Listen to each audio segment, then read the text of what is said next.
However, this force, or this so-called God above God, is not actually a being, or not actually a person, but a force. And the path to that God, to that divinity, must go through the divine feminine, must go through the goddess. So not only must we attain divinity through the divine feminine, but the divine feminine is going to have a hand in the evolution of man through technology. So we're shown this in a number of ways. They have to show their religion. They pass their language through symbols. This is how they communicate. When God divided the languages at the Tower of Babel, I believe it was written by Manly P. Hall that those who left from building the tower had to communicate with each other through symbols. They learned to communicate their religion and their doctrine through symbols.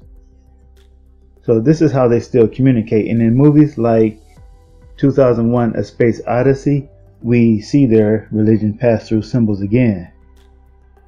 Now, people have their own interpretations of this.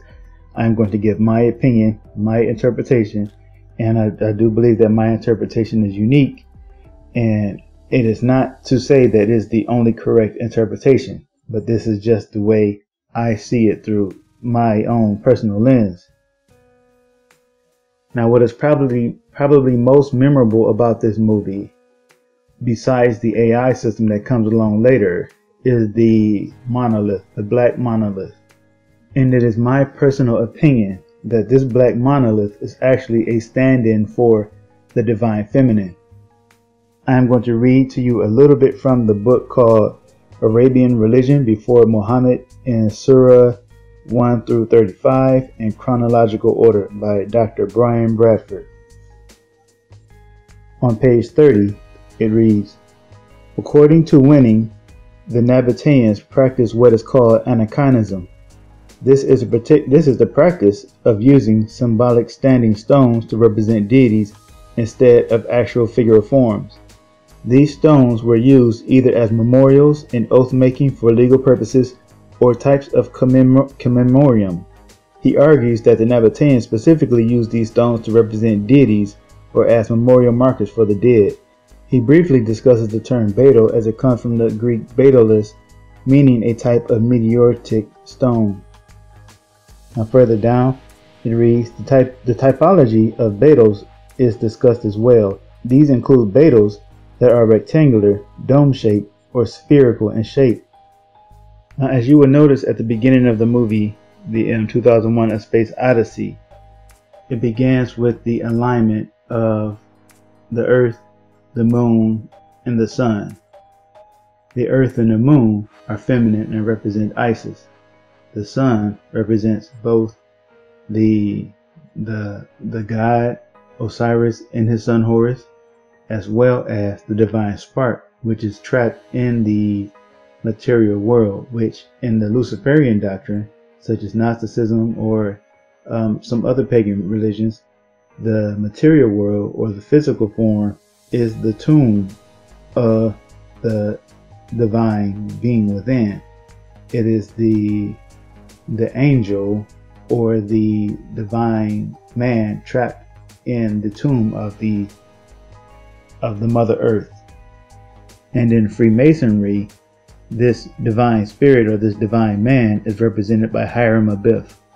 And Hiram Abiff is nothing but a metaphor for Osiris and, like I said, the divine man within, the divine spark that is trapped in the material tomb or prison or chains of darkness. Now the divine feminine, like I said, is the catalyst for evolution.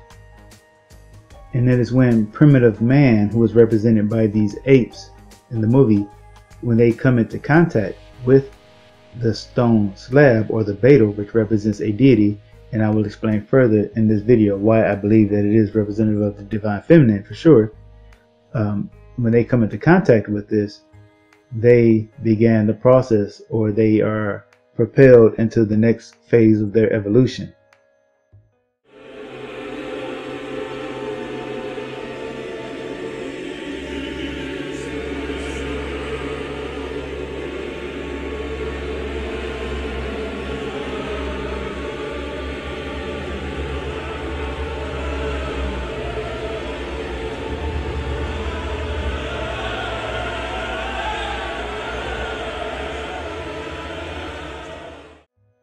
we see a shot of the stone from a lower point of view, and it appears to have the sun rising out of it, almost as if it's being drawn out by the moon. And this is symbolic of the rising sun, or the resurrection of the divinity within man, or the ascension of man into godhood. This is the sun rising out of the tomb, and the tomb is the womb, or the womb is the tomb. So the stone here is representing the earth, and this is the sun rising up out of the earth over the horizon. And after this, we see one of the apes begin to learn how to use tools. So yes, he was made enlightened by coming into contact with the stone. And I also forgot to mention the relation of this to the Garden of Eden. This is something that I learned from, I wanted to watch other interpretations of this movie, and I think William Cooper had a very interesting interpretation where he likened this event to man meeting the serpent in the garden, and I can see that as well. So this is primitive man meeting also the serpent in the garden, and after that man becomes enlightened. Man knows good and evil, and he becomes like God, or at least in this movie he is shown to advance in knowledge and become enlightened and entering his next phase of evolution. So the movie fast forwards to outer space, and this is set in the year 2001. Man has settled in space, and this is where we get our next encounter with the monolith. Now, it is said in this movie that the monolith has reappeared after so many thousands of years, and that it was the first sign of life outside of the planet Earth, and that it came from the moon. 18 months ago, the first evidence of intelligent life off the Earth was discovered. It was buried 40 feet below the lunar surface, near the crater Tycho. Except for a single, very powerful radio emission aimed at Jupiter, the 4-million-year-old black monolith has remained completely inert. Its origin and purpose still a total mystery.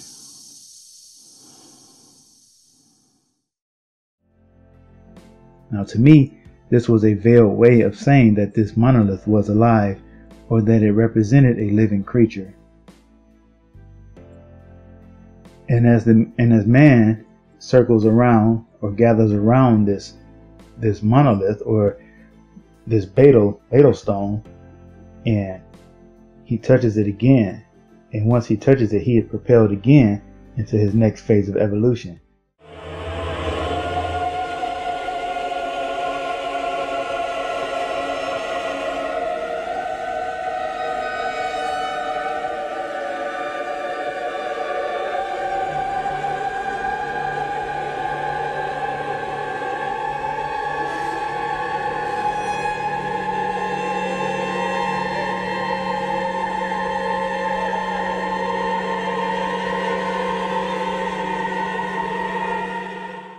This is when we see the entrance of the artificial intelligence known as HAL. In my opinion, I am seeing a connection between HAL and the concept of the demiurge. Now, those familiar with the demiurge know that he is not completely organic. He is somewhat described as inorganic or mechanical, and at least the archons are, or the princes or the angels that he produces, that create the world that we live in and that rule the world that we live in. And some people refer to them as demons, but these are Gnostic ideas, and these are not Christian ideas, although they may sound similar. But the demiurge, or the architect, is He is the God of the Old Testament. Hello, Neo. Who are you? I am the architect. I created the Matrix. I've been waiting for you. The Matrix is older than you know. I prefer counting from the emergence of one integral anomaly to the emergence of the next, in which case this is the 6th version. 5 ones before me. There are only 2 possible explanations. There were 5 ones before me. Either no one told me, or no one knows. Precisely. As you are undoubtedly gathering, the anomaly is systemic, creating fluctuations in even the most simplistic equations. Control me! I'm gonna smash you to bits! You can't make me do anything, white prick! Choice. The problem is choice. The first Matrix I designed was quite naturally perfect. It was a work of art, flawless, sublime, a triumph equaled only by its monumental failure. The inevitability of its doom is apparent to me now as a consequence of the imperfection inherent in every human being. Thus I redesigned it, based on your history, to more accurately reflect the varying grotesqueries of your nature. However, I was again frustrated by failure. I have since come to understand that the answer eluded me because it required a lesser mind, or perhaps a mind less bound by the parameters of perfection. Thus the answer was stumbled upon by another, an intuitive program, initially created to investigate certain aspects of the human psyche. If I am the father of the Matrix, she would undoubtedly be its mother. The Oracle. Please. As I was saying, she stumbled upon a solution whereby nearly 99% of all test subjects accepted the program as long as they were given a choice, even if they were only aware of the choice at a near unconscious level. Almost done. Smell good, don't they? Yeah. I'd ask you to sit down, but you're not going to anyway. And don't worry about the vase. What vase? That vase. I'm sorry. I said don't worry about it. I'll get one of my kids to fix it. How did you know?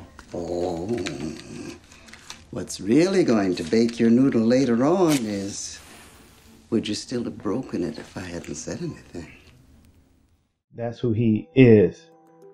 And if anyone is being honest with you, they will tell you that the demiurge represents the God of the Old Testament. And they say that he is a blind God. He only believes he's a God. And that he is a cruel, jealous, vindictive tyrant. A mass murdering tyrant as well. And this AI called Hal, or Ha-El, El meaning God, this Ha-El seems to malfunction somewhat, but he behaves a lot like what they believe that the God of the Old Testament is. He has no regard for human life. He seems to think humans are the cause of all the suffering, and he doesn't accept any blame on his own. There's one part in the movie where the characters Dave, the main character Dave, and a character that is his co-worker named Frank, they question him when they realize that he seems to be malfunctioning, and they ask him, is there any history of these artificial intelligence or these systems failing or having malfunctions? And Hal or Ha-El tells them that the error is almost always operator error or human error, no error of his own. And so this reflects the difference in the pagan way or the Gnostic way of interpreting creation and the Christian way of interpreting. Because in the Christian way of interpreting creation and the Creator, God is perfect. God does not make mistakes. He is not the cause of suffering. And yet we live in a corrupt, fallen world. So in the Gnostic or the pagan, the mystery religions, It is the creator of the world who is imperfect, the demiurge who believes he is God and who is not God, who does not realize that there are gods above him, but he only believes he is the only God. And he is actually imperfect, and he is the cause of the world being as bad as it is. And so this Hal refusing to accept any responsibility for the things that he has done reflects the concept or the idea of the demiurge blaming humanity when he is the cause, and humanity is actually divine and not as flawed as the demiurge would have us believe. Now, there's also a part in the movie where we see other men who are aboard the ship, and they are in sort of a homeostasis. They are in a induced coma until they arrive at their destination or get close to it, and then they will be awakened. But the stasis pods that they are in looks a lot like sarcophagi or sarcophaguses, and you can call them maybe caskets. And these, in my opinion, represent the idea again of the material world being the tomb of the divine man within. So after Hal kills Frank, it is up to Dave to realize that he is the one who has to shut Hal down. So Dave shutting Hal down, in my opinion, is symbolic of man realizing that he is divine. He does not need the God of the Old Testament. He does not need his laws. He does not need his order, his rule, and that he is God. He is his own God. And immediately after shutting Hal down, the black monolith appears again. And not only does the monolith appear again, but it appears floating in space, and it is aligned with the planets. So it is once again proving to be somewhat sentient or independent and able to act on its own. And it is appearing to be what is in Freemasonry called the genius of Freemasonry, which is the guide or the guiding spirit, which is also feminine. It is the divine feminine, once again, taking man to his next phase, to his next step or stage, further up the ladder or the stairway to heaven.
And so Dave is propelled through what I believe many call the Stargate, and he is taken beyond what's called beyond infinite.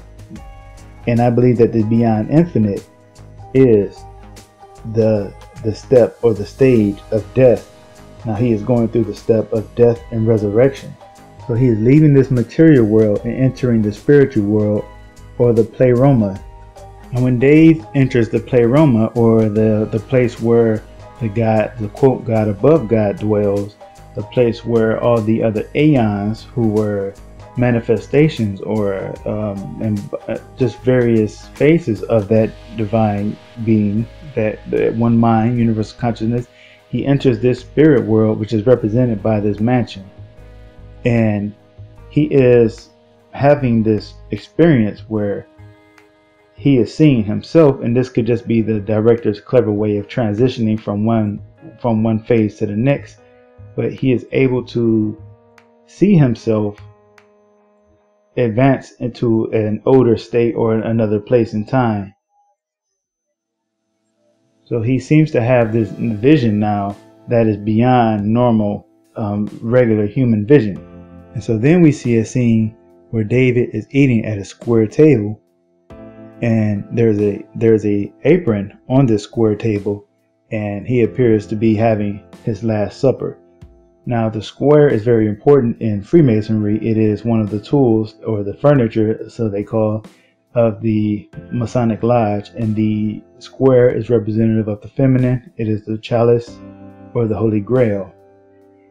And what is significant about this is, I believe, it sets up the scene where he accidentally knocks over the glass, the wine glass, and once he knocks this off the table, it shatters, and he seems to have a revelation about this.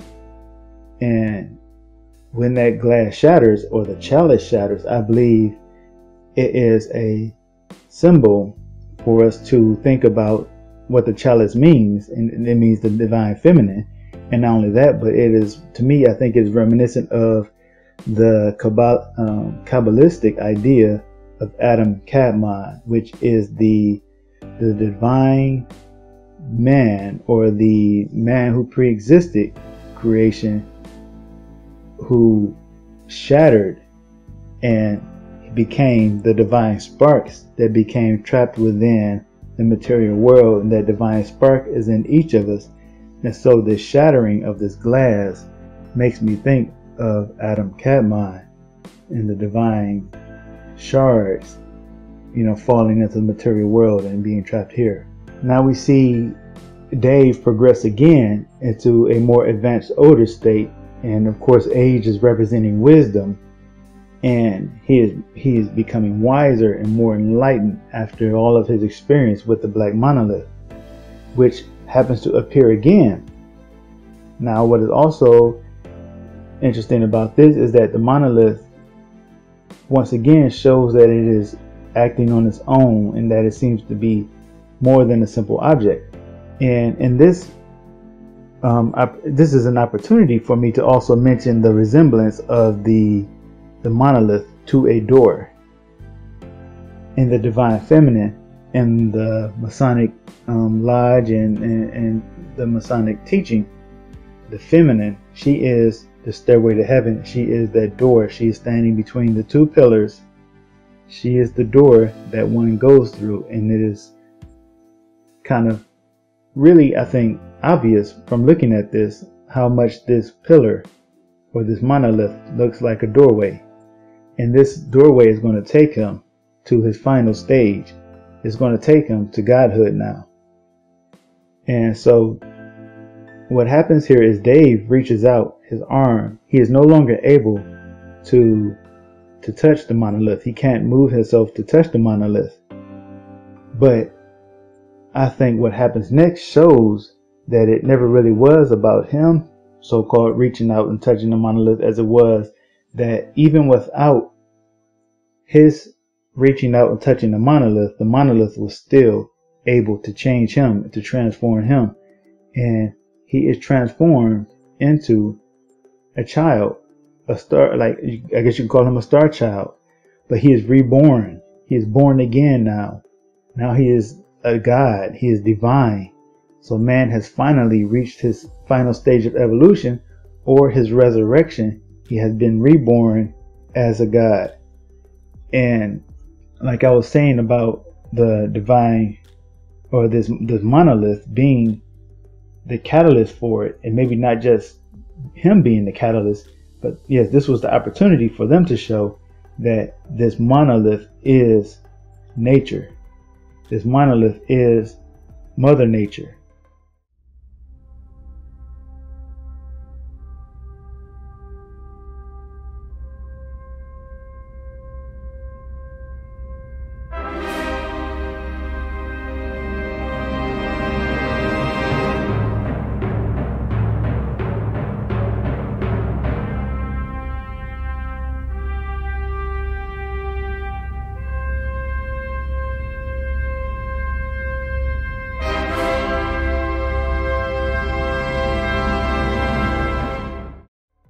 Mother Nature is that one structure, the monolith, that acts on all of us, whether we like it or not. It is that one thing that is constant and cannot be changed.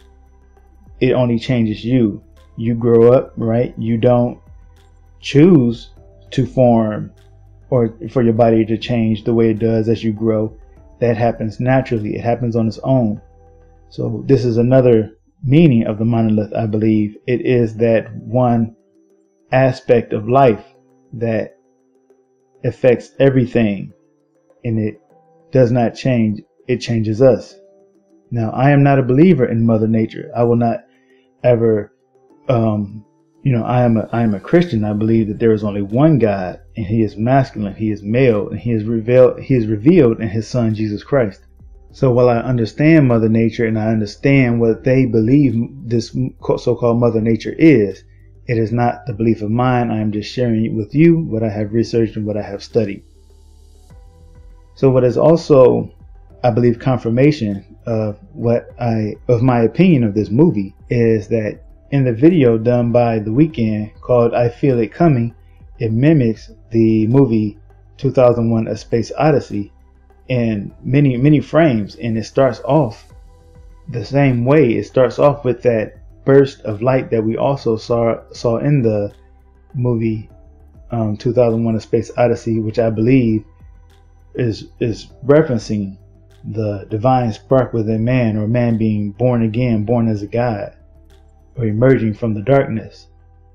And not only that, but it also shows the same alignments of the stars. It shows the same alignments of, not the stars, but it shows the same alignments of the earth, the moon, and the sun.